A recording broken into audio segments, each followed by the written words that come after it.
She is unfit for the job. ఆమె ఏదైతే కలిగి ఉందో, ఏదైతే రాణిగా ఆమె పాత్ర పోషిస్తూ ఉందో, ఆమె దానికి అర్హురాలు కాదు, యోగ్యురాలు కాదు. ఆమె ఆ యొక్క స్థానానికి సరిపడే వ్యక్తి కానే కాదు. హల్లెలూయా.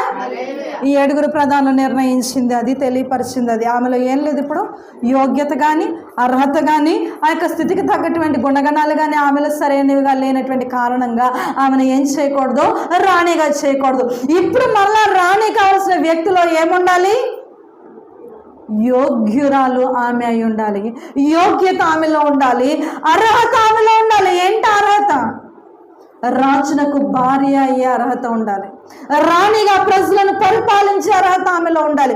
ఒక తల్లిగా రాజమండ్రి పైన అధికారం తీసుకున్నప్పుడు తల్లి అందరి పిల్లలకి సమన్యాయం ఎలాగ చేస్తుందో ఆమె కూడా 180 సంస్థానములకు సమన్యాయం చేస్తే ఒక గొప్ప తల్లిగా ఆమె ఉండేటటువంటి వ్యక్తిని అర్హురాలుగా ఎన్నిక చేసి అక్కడ నిలబెట్టండి తప్ప ఈమెలో ఏం లేదు, యోగ్యత లేదు.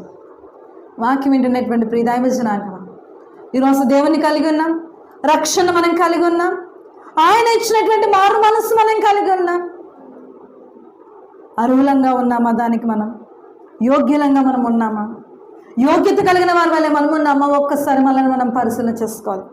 ఇచ్చిన రక్షణను నిర్లక్ష్యం చేస్తున్నామా, అలక్ష్యం చేస్తున్నామా? ఇస్తున్నటువంటి ఏదైతే మనం పొందుకున్నామో దాన్ని మనము నిష్ప్రయోజనకరంగా వాడుతున్నామా? పరిశీలన చేసుకుందాం.